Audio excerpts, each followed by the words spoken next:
All right, hello everyone, and welcome to our third session of the Global Citizen Series. We are very excited to have this third session with some very special guests. Both guests are former Peace Corps volunteers that are part of the GSU community. So we have Dr. Phyllis West, who uh, has taught at GSU in social work for 13 years, and she is now the director of social justice initiatives. She has been a huge part of the foundation and development of our service learning abroad programs, of which she was the leader for 6 of them. And she served in Liberia and Sierra Leone in the Peace Corps. So she'll be telling you about her experience there. We also have Tommy Kolovos, who is a GSU alum, and he uh, has spent many years at GSU. He started off doing his first study abroad experience in Rome, Italy. Then he did two service abroad brigades to Panama. And he also has done other service work in Portugal. He did an internship in Spain. He was the Lincoln Laureate and valedictorian of his class. And all of these experiences have led him to become a global citizen, and he is now studying in Estonia um, at the University of Tartu in international relations and regional studies. So he served in the Peace Corps in Madagascar, and he'll be sharing his experience as well. So welcome to both of you. We are very excited to hear from you today, and I will pass it to Dr. West to get the conversation started. Hi, everybody, and thank you for joining us. The thing we don't want to do is make assumptions, but I'm hoping that everyone on here, some kind of way, wants to join Peace Corps. In 1990, in 1989, I received a letter, and it was a letter saying, "Congratulations, you are welcome to join Peace Corps and go to Liberia, West Africa." And I was scheduled to leave January 1990, and I did. And that's when my life changed completely. The preparations that it took for me to get to Peace Corps is a number of details that I'll share later. But in short, I got on the plane at 23 years old, and I was scared. I was scared. And I had never done anything like that in my life. My family thought I had lost my mind. My mother tried to keep me because I was her baby. And I knew I had to go because I was inspired by Congressman Mickey Leland, who actually lost his life dropping food on the coast of Ethiopia around the mountainside. The plane crashed, but it was during the famine. And I had the honor and privilege to have met him along with President Carter's mother, who joined at 70 years old, and at that time, former Ambassador Andrew Young. They told me it was possible, and I believed them, and my life has never been the same since. I am fortunate to, when Amy and I were talking about this, I thought about Tommy because my experience was back in the 90s, and Tommy's experience was like a year and a half ago or last year. And Tommy is joining us from Estonia. What an honor. And now we are family in the form of Peace Corps together. So we share this journey. Tommy, how did you get introduced to Peace Corps? And we'll share and exchange our stories. Yeah, so you're the one that introduced me to Peace Corps. um, it was during my first brigade to Panama. We were doing work with the Wunan tribe, and it was one of the most beautifulest, rawest experiences I had in my life. And I remember you telling me, "Oh, you should join the Peace Corps." I did it. It's great. And I thought, Me? Joining the Peace Corps? Okay. Never in a million years did I think I would do it. I thought, no, like, I'm a little too high maintenance for that. I don't think I'd last. But there was that call to service that even when I tried to put the idea away, it was still there. Well, what if I did the Peace Corps?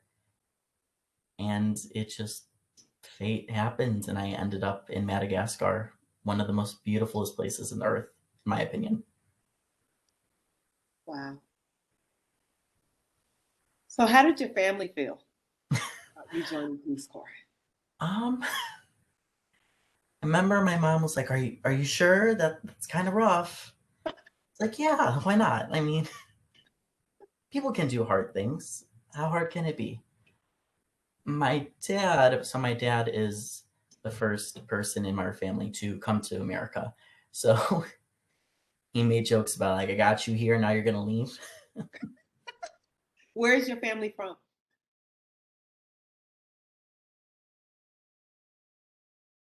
Uh-oh. Well, he is in Estonia, so he'll be back. Hey, Tommy, can you hear us?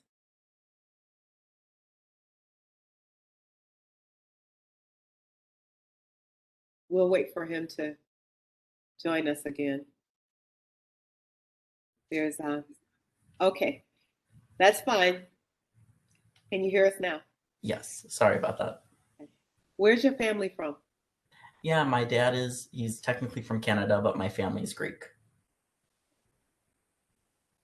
So you were saying your last comment. He said I got you here. Now you're leaving. Yep. Wow. And I will say for me I remember being on the plane and I remember training stateside somewhere on the East Coast. I think we were in Boston. And then we got on the plane. We had a layover in Belgium. I'll never forget that. Mind you, I had never been out of the country. And then I remember we flew into Senegal first. And it was a layover, just a brief layover, picking people up. And then we were on our way to Liberia. And when the plane landed, the heat hit my face. I'll never forget it. And I remember going, I can't breathe. This is a different kind of air. And it was unbelievable. And of course, I was in West Africa. So all of a sudden, everyone on the plane looked like me. And I was with fellow Peace Corps volunteers. And it was just the weirdest, strangest, exciting moment of that plane landing in West Africa on the coast. And I was like, okay, this is real. This is real. What route did you come? How did you travel to Madagascar? So we didn't have stateside training. We had an orientation that was about a day in Philadelphia. Okay. And it was someone from, headquarters going, okay, you're going, you better be ready to get on that plane because this is it. And we took a bus from Philadelphia to JFK Airport. And then we took a plane to South Africa and then flew into Madagascar. And then a bus to the training center, which was also about 2 hours. Wow. Okay. Okay. So let's talk about our experiences in where we lived. What was life like for you in Peace Corps? What was life like for me in Peace Corps? So I was in West Africa. I was in Liberia first, and this is a good time to talk while while this works for him. I was in Liberia first, and I lived in the suburb in Bensonville in Liberia, West Africa, which was once the capital. And then I did my work. I was really fortunate in Liberia, Tommy. I lived with the former President Tubman's sister. I Oh, did. wow. She called me Darlene Peace Corps. I was waiting for my apartment to get ready, and she called me Darlene Peace Corps. Darlene Peace Corps. where are your parents? It's like, little girl, where are your parents? And I lived with her for a moment, and then I worked with vaccinators, and they were all men, and I was the only female person. I wasn't a vaccinator. I was called a logistic coordinator, and we would go into these different villages and vaccinate women and children.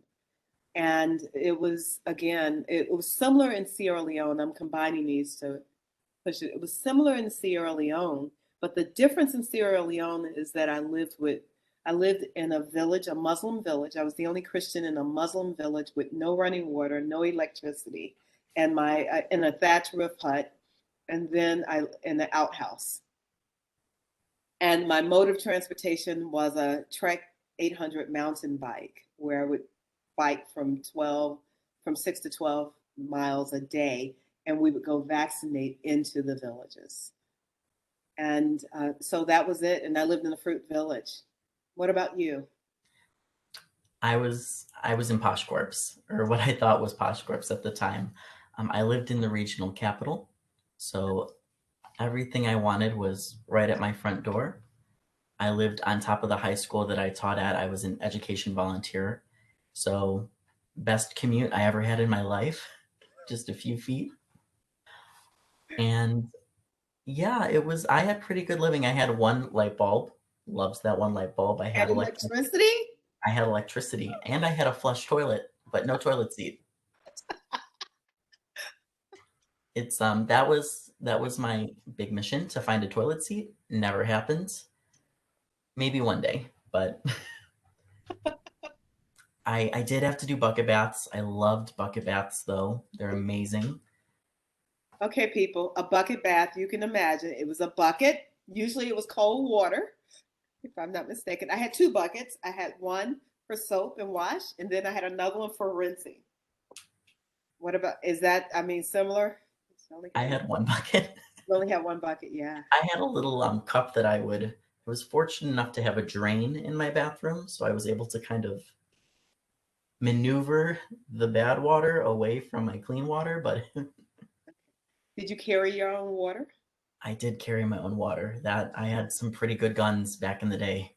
I Oh, was proud of myself for that. So proud. okay, so you have to find this water, people. Let me explain this. And again, every situation, condition, and how you live in Peace Corps, it varies. A lot of people can live in the city or in the village, and you can have access to electricity. If you're older, they usually set you up really royally in these different countries because they respect their elders. Although I was young, Tommy, I did not carry my own water. They had little 7, 8-year-old boys who would carry the water on their heads and bring it and just fill my 5-gallon barrel up for the week. And the food, people would offer to cook for me, but I cooked for myself. And thank goodness, because every Peace Corps volunteer who did not cook for themselves, it was definitely a difference in their health. And I was happy, but I was at my healthiest and I took it for granted. Um, I want to I want to ask more questions, and please feel free to, if there are questions, to start your questions. So to order, I just want us to cover a few more areas of, so living conditions. What about friends? What was it like? Were you lonely? Did you have company, people around you? What was daily life like for you? Yeah, so most volunteers in Madagascar lived very isolate lives. I was the exception. I was in one of the most popular regions. If anyone needed to go anywhere coming from the south up north, they had to go through my town and rest. So my place was pretty much the hotspot. Everyone would stay there, charge up their electronics, and keep it going. So I had volunteers around me. I was at the hugest high school in Madagascar, so there were always people at the school. It was a university town, so there were always people my age that were studying and were doing internships at my high school. So I was never alone, and I loved that community, but there was never any alone time, And you which had I loved. computers? Okay, you had computers and cell phones now, right? Yeah. Yeah. Right. I had none of that. I was in touch with my mother probably every 3 months. I lived in a rural village and I seldom got to the capital city. Like probably every 3 months I got to say hi. If I was lucky if I could do it every 2 months. But I didn't have access to phones or, back then we didn't even have a cell phone or and we didn't and because my village didn't have electricity, so surely we had no kind of connections whatsoever. And that felt sometimes lonely, but we did have what's called a Peace Corps hostel where we would pick up our mail like weekly or monthly, and I could bike into town and I would meet other volunteers. I was fortunate to meet other volunteers who their parents would send them care packages, and they would have all this wonderful food and junk food and stuff like, oh my gosh, and they would share it with me, and we would hang out and talk every once in a while. I was very close to the people in the village, and I called Mama, the elder, the woman who was the head of the Bundu Society, which the Women's Society, Mama Lucy. She took care of me, and the chief of the village was also Chief Monserrat, and he was like a father figure to me. They took care of me because they knew that I was this young child, young girl, 23. I thought I was grown, but they knew better. Thank goodness. And they took care of me, and they knew because I was a guest, and they wanted to make sure I was healthy. Every need I was met. Uh, every need I ever had was met. Yet it was very isolating and lonely at times. But that's when the growth started. I got introduced to yoga. I picked up a book and I've never dropped yoga. Yoga has been an essential part of my spiritual journey in my life because of Peace Corps. Yeah. So very opposite experiences. And everyone, just to let you know, I'm also a former recruiter. And that's why I'm comparing, showing you the variation of how the Peace Corps experience could be for anyone. And you get to choose and say the type of atmosphere and environment you would like. Amy, please make sure you keep up with our time and let us know. Tommy, what any other area you want to cover? Make sure we cover for now. What about stipends and benefits of being in the Peace Corps? Yeah, so there's a lot of good benefits. You get, I forgot what the title is called, but you basically get to go to the front of the line for federal jobs. I think that's a big one. Some schools offer a scholarship, the Coverdale Fellowship. You get a end of service stipend, and depending on how many months you complete, it's usually 27 months, but if you leave early or whatever the case might be, I think the stipend's around 8,000 now. And of course, they cover everything: healthcare, transportation. You get a living stipend when you're in the city that's a lot more than what the local people are making. So you're living pretty good. I was living pretty good. Right, and you don't pay for rent. They cover our housing, and the stipend you have because you do so little with your money. You have all this money left over. A lot of Peace Corps volunteers save it for traveling for later or some other livable expenses. And the the other benefit is that you get training when you go into this country. You get training in culture, language, as well as the skill set. I was a history major in college, and I had no idea. For me, Peace Corps introduced me to public health and social work, and it showed me that it was my career was possible, and I've been in the same career since 23 years old. Yeah.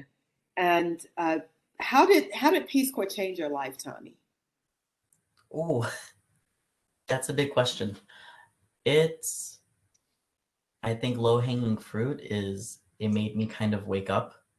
I realized how I already knew that I was very privileged in my life, but I really realized how much privilege I had as an American citizen. It made me more patient. I think I was kind of stubborn and kind of bullheaded before, but you really need to learn how to be patient when you're living somewhere different, any other country. it made me more resilient, more kind, more calm. It made me care more about community. I think it also made me realize I didn't want to follow the regular stream of what other people were doing. I wanted to be a lawyer before Peace Corps, and I did too. Know that. I did too. Oh my gosh. Okay, sorry. no, that wasn't. There was a lot of pre-law people in our stage. We were like, well, in a way, you are serving a client, you're serving a community, so it you scratch that itch. But yeah, it made me realize like, no, I don't want to do the regular thing. I want to go on my own path. When I first met you, I knew you were perfect for Peace Corps. Really. I did. I did. That's why I just your energy, your spirit, just your personality. I was like, you're so Peace Corps. And it becomes a tribe, everybody. It becomes a tribe. It changed my life because it taught me to, one, be comfortable with uncertainty and struggle. And it was hard, especially living in a village. And you have to understand, prior to being in the joining Peace Corps, I did retail management. So fashion was a big deal for me. I walked in the Peace Corps with silk on, thinking like I'm fancy, make sure I live in a city because I have to have a social life. They were like, who is this diva walking in here? And then I went to a village and none of that mattered anymore. And my best Christmas was in a village, in a Muslim village, and they gave me a chicken, cola nuts, and a bushel of bananas. And it was the best Christmas ever. So for me, I would say that Peace Corps taught me, I think, the lesson my mother tried to teach me throughout my lifetime. Just be you. And you're going to be a little different from everybody else. And it's okay. And Peace Corps gave, I would say, me and all the colleagues I met in Peace Corps gave us the courage to do the things that we desire and dream of. And I tell you, since then, I measure everything I do by the courage I had to join Peace Corps, because that was by far the craziest thing I ever done in my life. And when I don't do things that challenge me, I look back at, including in my 50s, and said, what are you doing? What happened to that courage you had? Where is it? Do it. And it helps me to take a leap that I think most people are like, whoa, what are you doing? I was like, I got this, because Peace Corps gave me that courage, right? And I'm curious, how did Peace Corps get you to Estonia? How did your Peace Corps experience get you to today, Estonia, to live in Estonia? That's a lot of reflection. There were a lot of things in, we call it the international community in IR, that upset me. When I was in Madagascar, I used to look at the effects of post-colonialism, different humanitarian aid organizations, and how they weren't really connecting with the community, different religious initiatives that were not really doing good for local communities. And at first I went to Governor's State. I got my master's in political and social justice studies, and I learned about the system in the US. And I came here ultimately to learn how it is out of the US, with human rights, UN, EU, all of these major institutions, and how they're affecting the people in the village. Now, why Estonia? I don't know. This one blindsided me. It just kind of hit me, but here I am. Yeah. I think in short, people who join Peace Corps really, for the most part, right? There could be other reasons why people join. Some people could join for a break, but most people genuinely care about humanity, right? And we care about the world and contributing to the world in a positive way. It's our call to say, I want to make a difference. And the one thing about it is it was this opportunity of a lifetime to be able to understand what happens locally in the United States or in a community like Inglewood or North Lawndale or Harvey, right? Chicago Heights, and understanding also what is happening in the Ukraine, what's happening in Congo, West Africa, right? In Asia. It connects us together in a way that although we think we're separate, it teaches us that humanity and the love and care for humanity is a universal act. So, Amy, I want to stop here and bring in the group questions or conversations of things we didn't cover. And so we can really talk about, share our experience and the opportunity. I'll leave us with this, though, Tommy. I don't know about you, but I promised myself that I would rejoin Peace Corps. And I'm going to do it when I retire. I could be 70, I could be 65, which is not far from here, but about 7 years from here. But I don't know. But I'm going to join Peace Corps again. I would do it over. It was the hardest thing, right? Peace Corps is the hardest job you will ever love. I can tell you, I think he's frozen. But Peace Corps kicked my butt. I'll say that, and I will do it again. Thank you so much, Dr. West. With that point, I understand that there's the typical 27 months that people do, but there are also shorter opportunities for maybe specialists. I think they can do, maybe 3 months or even 6 weeks. Maybe, I don't know if either of you are familiar with the latest, I guess, options for people. Tommy, you had a unique option. What was that option for you? And I don't know. I think they do 3 to 6 months, but Amy, it varies depending on the country and the need and the specialty. It depends on your specialization. Yeah, so they call that one a Peace Corps response, and that one's for specialists that have some sort of experience, postgraduate degree, whatever the case may be. It's about 3 months too. It could be 9 months. It could be a year. It just depends on the assignments. And those are typically more cushier, in my opinion. You seem to be working directly with government officials, with NGOs, with some sort of change maker. But those are really good for people that just can't do 27 months, but they really want to make that impact. Great, thank you. We'd like to open it up to the audience for any questions you may have. Yes. Either raise your hand or unmute yourself or put a question in the chat. Okay, from Dr. Harris, are there options for language learning before you go?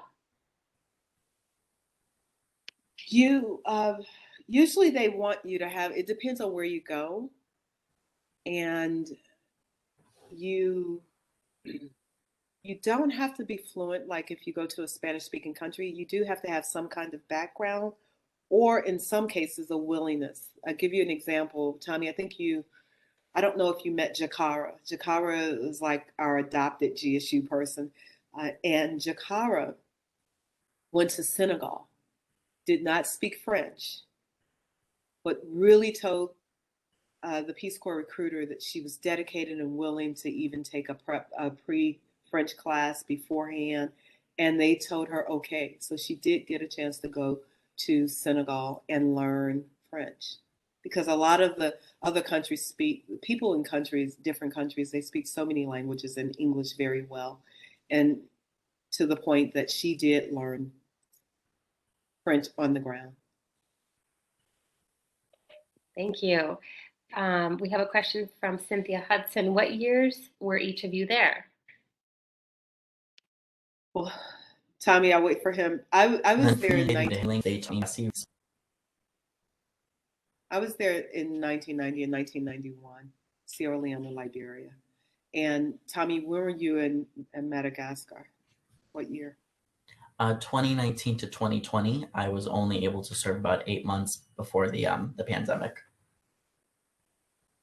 Yeah, and I served close to 2 years in Sierra Leone, almost, but then I got evacuated because of the war. So I was there around the time of the war in Sierra Leone and then the war in Liberia as well. And I like to talk about that because the evacuation in which we both share evacuation stories. And a lot of people go, oh my goodness, why would you go if you have to be evacuated? But it shows you that you don't get to control life or predict what happens. However, the beauty of the experience is knowing that the United States, it has, at that time, Tommy, and you can update me, at that time we had a 5-stage evacuation plan, and we were well out of the country before anything happened to us or would have happened to us. They make sure they protect us. For us, it was a bit of a slow burn because there was nothing like that. At that point, every country was evacuating. That was a decision from DC, and it wasn't pressing. There was no danger, so it was a very slow, long evacuation. But there was a lot of community and a lot of bonding with the Peace Corps volunteers because it was traumatic and it was a sad experience, but that community really got us through it. I think the hard thing about evacuation is leaving your families and the community people who you promised to serve and to work with, and all of a sudden all your projects are just gone. And sometimes that's hard. Yet those relationships are maintained for a lifetime if you want. I can literally go. I went back to Sierra Leone 16 years later, and believe it or not, I screamed, John, John, outside the window of a car, and he said, Adama, oh, Adama, hey. He knew me 16 years. So if I pull up in that village right now, they're going to go, Adama. They don't know Phyllis. They go, Adama. And those relationships you don't forget. If anything, it's like I feel like there's something I still have to do. My life is not complete until I go back to that village and do what I had planned to do in the beginning. And that's whatever the people wanted. And there's something I have not done. So I feel like I have unfinished business in the village of Pi. Absolutely. I have a question to follow up on that. So, what were your specific missions in your communities? I worked in health, in public health, and that's again how I got introduced to public health and social work. And my primary job was a logistic coordinator, maternal and child health, where we vaccinated pregnant women and children to avoid like polio vaccines and stuff like that. I worked in a clinic and had a chance to work with a lot of infants. In addition to that, I worked on malaria projects. I worked on a river blindness project and HIV. Tommy, what about you? Yeah, so I was an education volunteer. I taught English at the high school level. I had about 5 or 6 classes with about 60 to 70 students in each class. So that was fun. I learned how to be a lot more dominant and firm. I had a lot of secondary projects. I did English clubs, I did tutoring, I did a lot of initiatives to get books in the school. I was trying to get computers in the school as well. At the time, we were really pushing secondary projects in my stage. Amy, do we have any other Peace Corps volunteers on the call? I don't know. I guess speak up if there are any on here.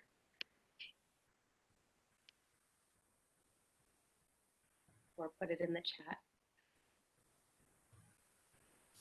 Any other questions, or can they ask us questions on their own? Please ask more questions. Dr. Solomon. Hey, Terry. Is that Terry Solomon? Hi. How are you, Dr. Hey, Sora. How are you? Real good. Real good. I have a quick question for you.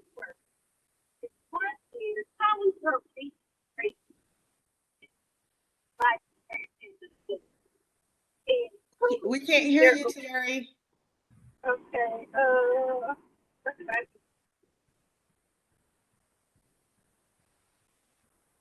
Can you hear me now? Yes, we can. Okay, thank you. My question is, Dr. Phyllis, how was reintegration back into your life in the States? And that's for each of you. And two, is there a buddy system where two, I have a friend and we always said we were going to retire. And once we retire, we would join the Peace Corps. Is that really possible? Kind of, sort of. Let's answer the first question. Kind of quickly. The second, you can probably decide that you're going to go to the same country, and you're going to apply to Peace Corps at the same time. And it really depends on that particular country and the need. So if the country needs your skill set and your colleague's skill set, you'll probably end up in the same country at the same time.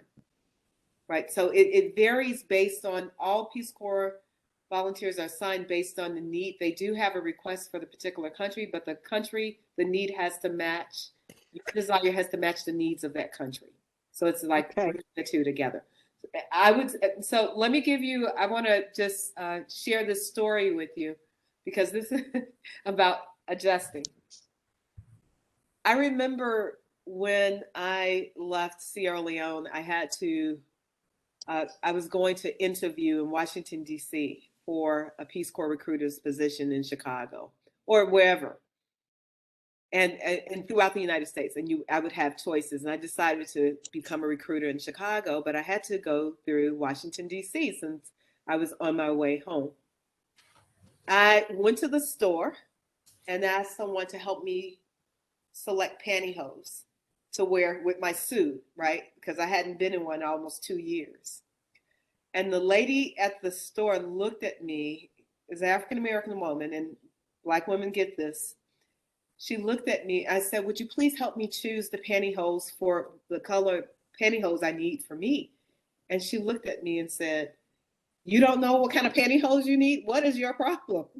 I didn't know how to select pantyhose. And this lady was like, who are you? Where did you come from? Mind you, that was probably the last time I wore pantyhose, by the way, after that. But because it's a Peace Corps thing. You didn't need that in the village. But the other thing was I finally got those pantyhose and I got ready and I was suited up and I had on a very nice suit and I was ready for my interview. And I was walking down the street of Washington, in Washington, D.C. And believe it or not, walking down the street, my black slip fell on the ground. My slip fell on the ground in the middle of rush hour. And I looked around and I picked up my slip and put it in my bag and I kept walking. I was like, oh my gosh, I lost all this weight and my clothes didn't fit anymore. And I was so embarrassed and I was like, oh, thank goodness nobody knows me here. And the adjustment overall was, Terry, I felt like I didn't fit anymore. I couldn't figure out anything. It took a long time. And when I would go into the grocery stores, I was overwhelmed. I could not understand, why in the world do we have this many, do we have cereal? How many boxes of cereal? Why do we need all of this? And it was just overwhelming. Sometimes I would just walk out the grocery store because I had too many choices and I didn't know what to do with that. And I was sad that we have all these resources here, yet you have homelessness. Nothing made sense to me. And it just didn't. I had more questions. So I was frustrated and I would go through sadness like every April for years because I missed my Peace Corps family. I'm in the village. I missed my people in the village of Pai, my Mende people. I couldn't say Bua Bisie, Kaluyena, which is a greeting of hello. I couldn't say that to anybody here. I would share my story and people seemed like they were excited to hear it. But then sooner or later they got tired of me talking about it. So it took a while to adjust. And I was very fortunate to find mentors, other mothers who were much older, who had traveled to Africa and West Africa. And that's where I found a new tribe of people who also traveled to different countries. Tommy, your adjustment. It was a hard adjustment because I came home just as the pandemic was starting. So I came back to a completely different United States. I came home looking busted because all of my clothes were these fripped clothes and they were all from like the 2000s. So I was wearing outdated fashion. I was 100 pounds wet. I looked busted. So as I was walking through O'Hare, people were looking at me like, who's this kid's parents? Like, who's taking care of this scrawny kid? What's wrong with him? Who dressed him? And I was covered in dirt. Like I looked like a Peace Corps volunteer. And yeah, no, I felt overwhelmed in grocery stores too. The first week back, I was helping family. I was gonna go to the grocery store first time. I was gonna get everything we needed, and it took me like an hour to get everything I needed just because I didn't know where anything was. My brain was translating words from Malagasy to English, which was really strange. Yeah, it was a hard adjustment. And the hardest part though is you can't really explain this experience to someone unless they're in it. You can't. They can empathize a bit, but you can't. Remember when I started working about a month later, this lady asked me, do they even have houses out there? And I just didn't know how to respond. Like, I don't even know how to share this experience in a way that you could appreciate it or understand it. Thank you. Great question.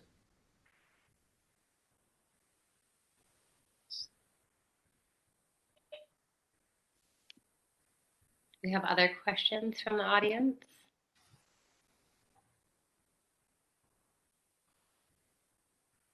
What skill sets are usually required to join Peace Corps?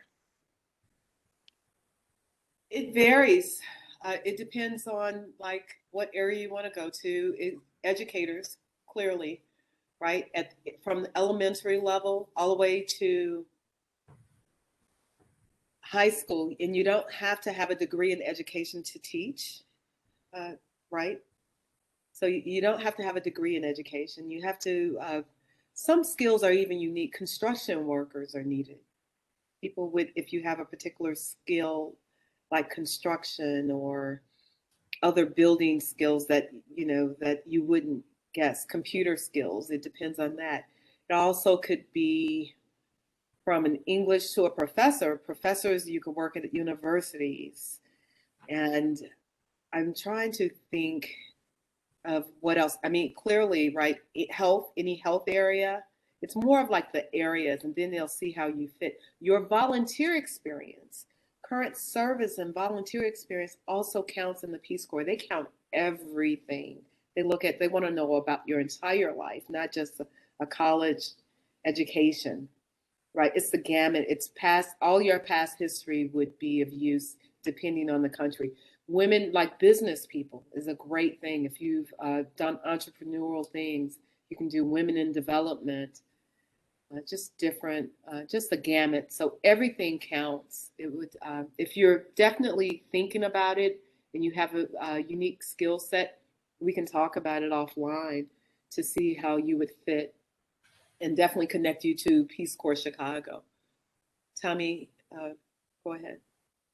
What about long? You want to answer that one? How long it takes? That's probably a great question for you.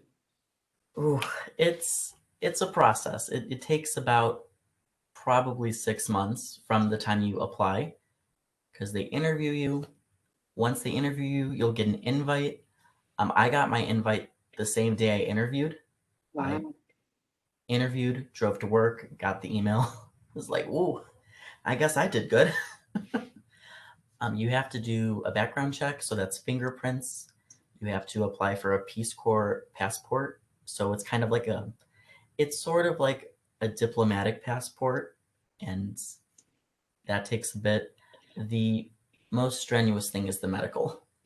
It's the hardest one. It is the hardest one. So you got to do dental.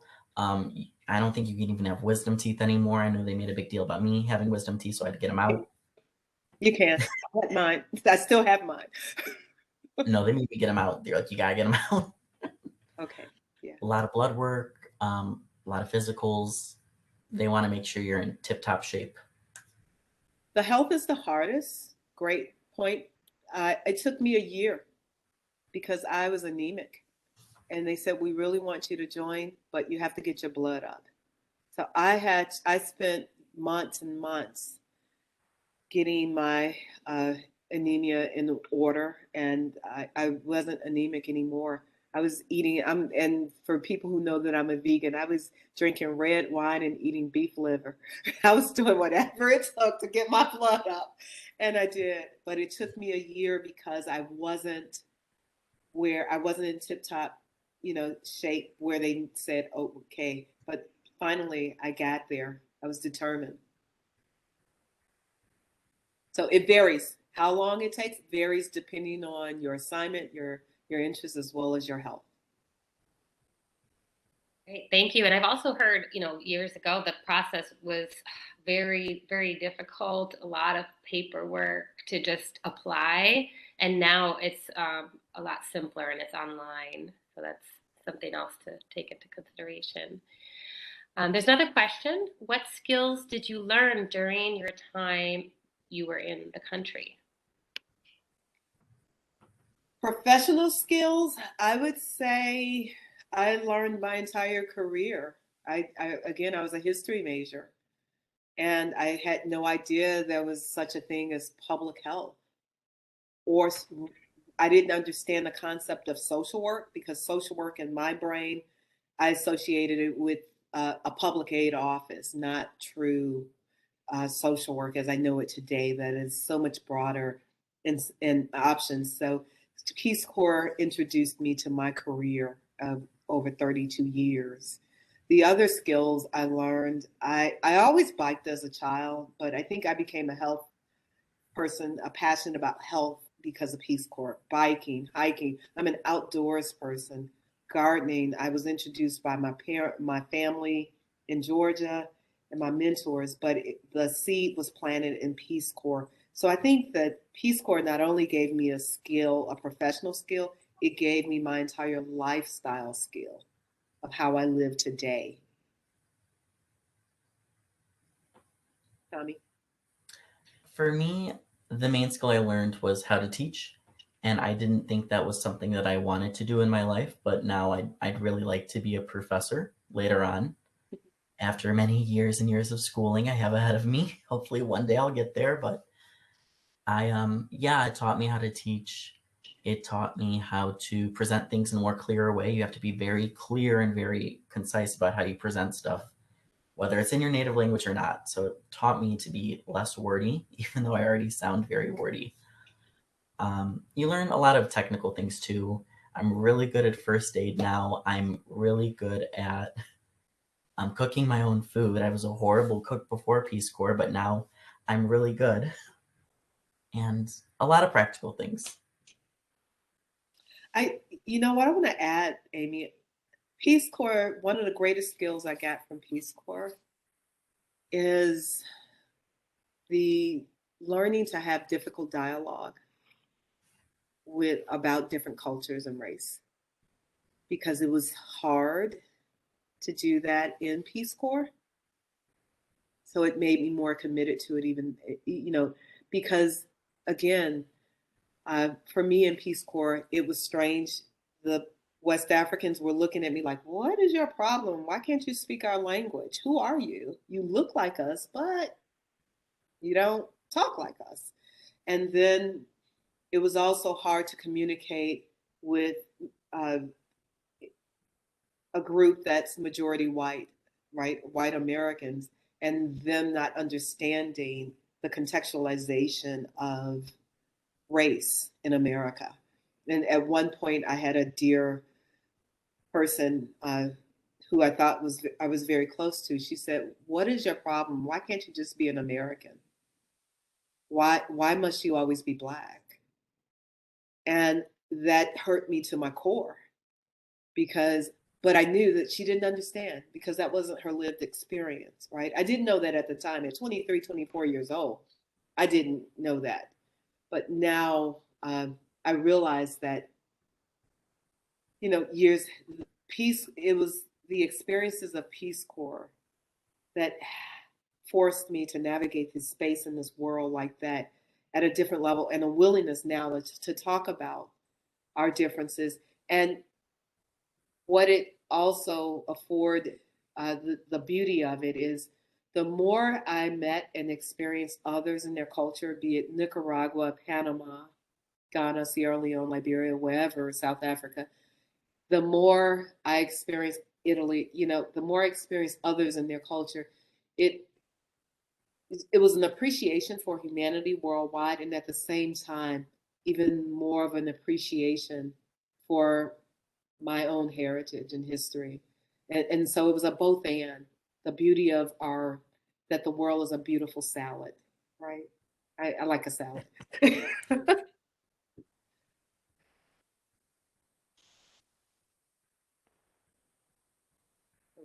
I love that. Thank you for sharing that, Dr. West. And I also always wonder how you have that strength to ask those challenging questions to people, because you're always, challenging them to dig deeper. And I always wonder where you got that. So it sounds like Peace Corps started that.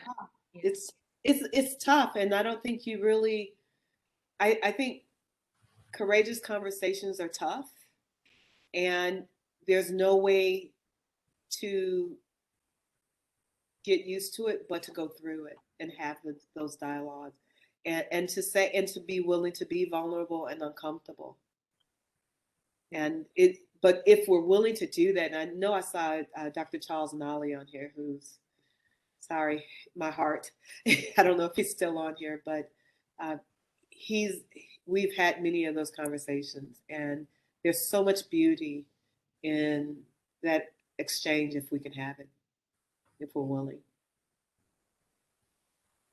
Thank you. Thank you for sharing that. We do have another question here now. How many people worldwide are in Peace Corps? If you We have an don't know answer. anymore because of COVID, Tommy. Yeah, they're just starting to send them back out, hopefully at the end of the year. But when there was an evacuation, it was about, I could fact check this right now. I want to say it was in the thousands. I know that. Yeah, and I'm curious about how that's changed. I'm looking at Cynthia's comments. Thank you. Yeah, there's a lot of, Cynthia, it's like as Tommy look up the numbers, it's like, right, Frankie Beverly, joy and pain, like sunshine and rain. It's life. And it's life, and it's powerful and beautiful. I highly recommend it. I keep telling you. Absolutely. He was looking up the number because I don't know as of COVID. Did they return? Did people return to Peace Corps? Not yet. There was 7,000 in the evacuation, and there's, depending on the country size, Madagascar was one of the bigger ones. So there was about 200 of us. Some countries in Eastern Europe, they could only have 30, maybe 40. But they just started sending invites again. They're starting to, it's almost been 2 years. So the number of people willing to return that did evacuate, it's pretty small. I think my friend who did Namibia, they had 200 and only 8 are returning. Right. But hopefully by the end of the year, we'll be back at it. Really hope.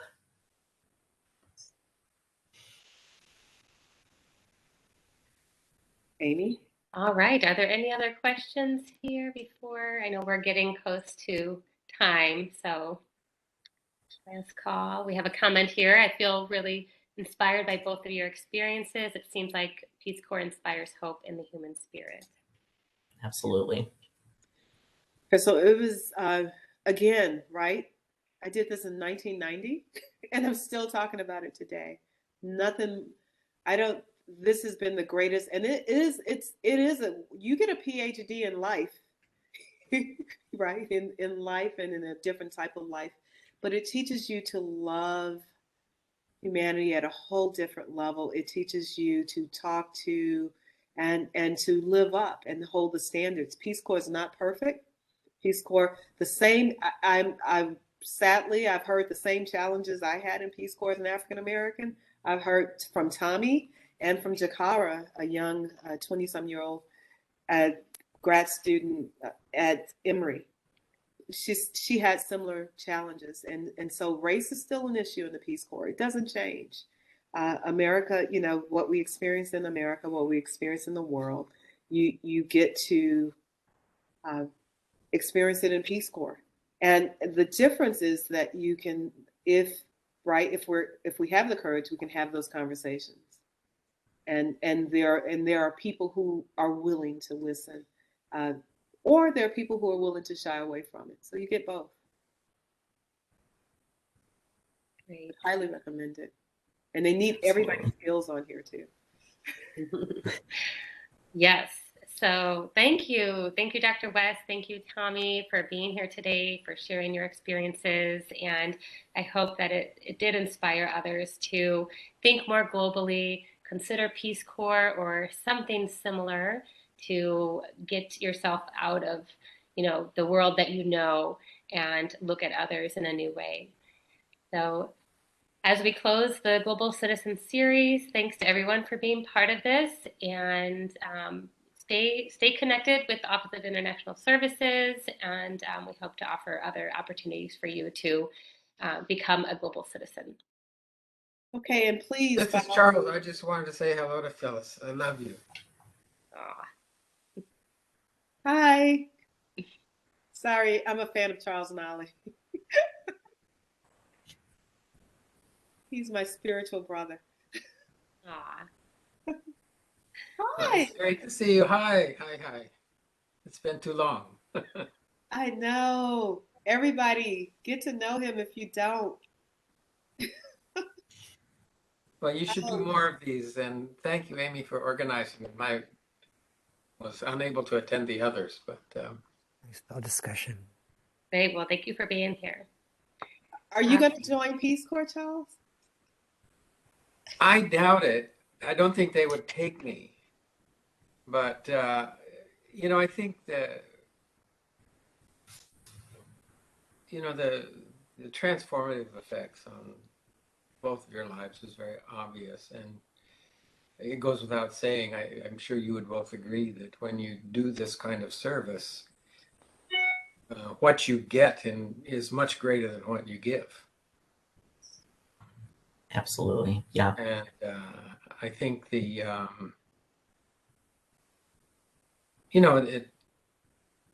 it's not just a personal thing. I think it's we have to awaken this consciousness of the oneness of the human family. There's nothing more critical in the world today. And so having these conversations, not everybody can go to Peace Corps. I think there's a lot of other ways one can do that. I mean, I haven't been in Peace Corps, but I think, I resonate with that because I've gone to other places alone and, and done crazy things and had similar experiences in different cultures. And it completely changes who you are.